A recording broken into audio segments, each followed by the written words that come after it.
Not even the most popular movies ever made are safe from audiences trying to find hidden layers to try and improve on proceedings. Whether it's one of the greatest superhero movies ever made, a legendary animated powerhouse, or some of the most iconic and influential movies either. So I am Gareth, this is What Culture, and here are 10 more fan theories that totally change your favourite movies. Number 10. The show was sabotaged from within. The Truman Show. As the subject of The Truman Show, Jim Carrey's Truman had absolutely no idea what was going on.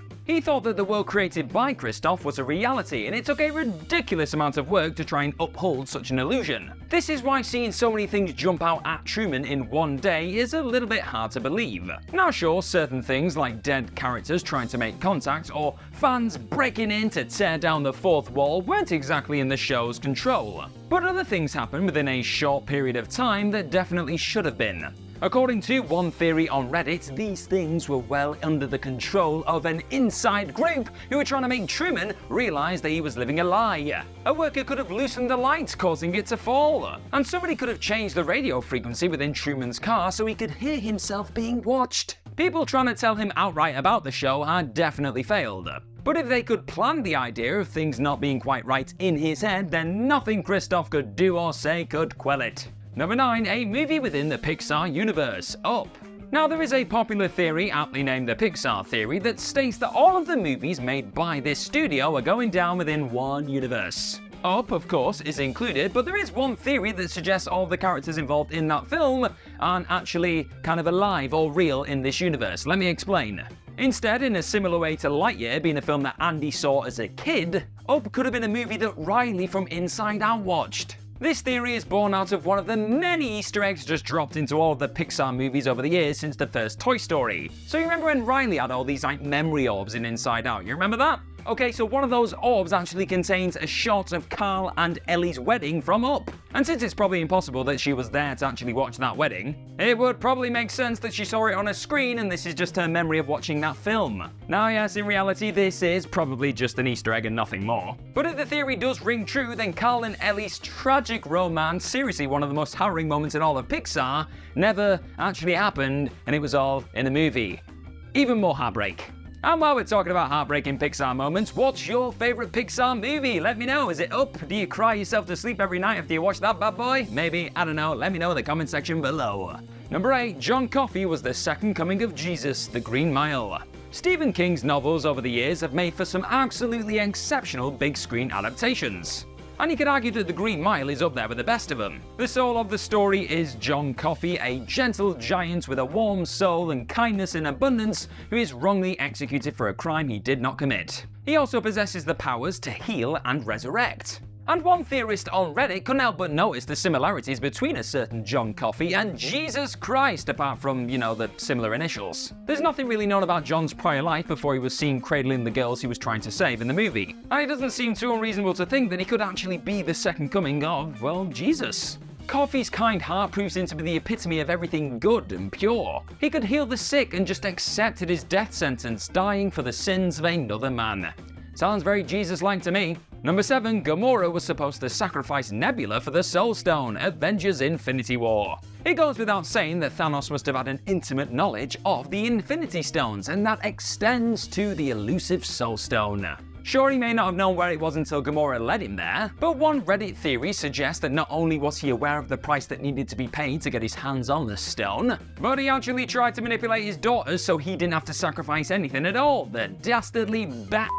Originally, the plan would have been to just trade Gamora for the stone, of course, but when he developed a genuine fatherly love for her, he adopted Nebula as well. And had his daughters not abandoned him before he had the chance, the theory surmises that he would have sent them both to Vormir, with Gamora then sacrificing Nebula for the stone. Lovely. This was why he constantly pitted them against one another so that Gamora would win when that moment came. What a lovely fatherly figure, eh? Number 6. Simba caused the drought, The Lion King.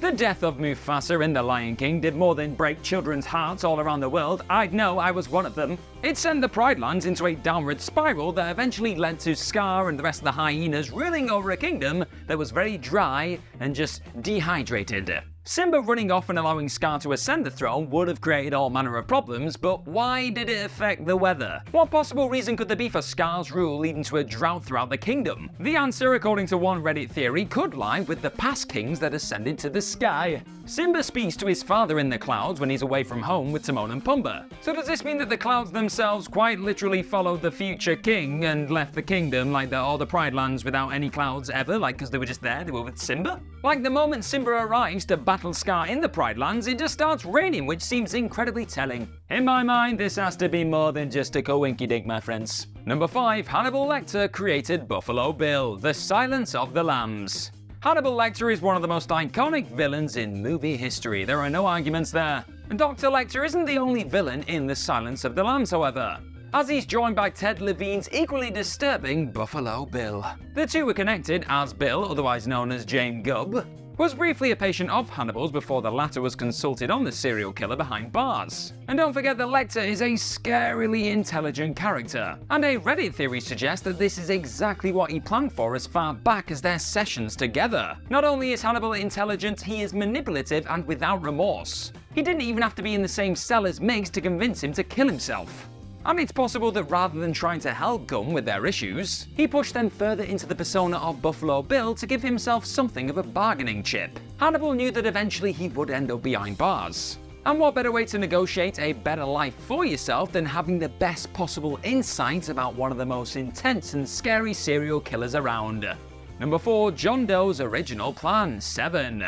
John Doe manipulated those around him like a game of chess, in order to execute both the envy and wrath aspects of his mighty plan in David Fincher's Seven. But this may have not actually always been a part of the plan. This aspect, which elevates the villain above similar antagonists in movie history, may have been called on the fly. John Doe himself admitted that he didn't anticipate everything, as he was surprised by Mills and Somerset finding his apartment. Pair this with the fact that Mills and his wife were new in town, it becomes hard to see how they could have always been a part of his original meticulously planned out scheme. Here lies the theory that he was never actually supposed to sacrifice himself in that original plan. Without Mills getting so close to finding him, it's likely that John's final 2 victims would have been like the similar ones beforehand, in that they weren't quite as personal. Consequently, this makes it less likely that his own death would have been involved because his victims up to that point were nobodies to him. It wasn't until he felt envious towards Mills' life with Tracy that he threw himself into the equation. Number 3. The T-Rex attack was planned, Jurassic Park.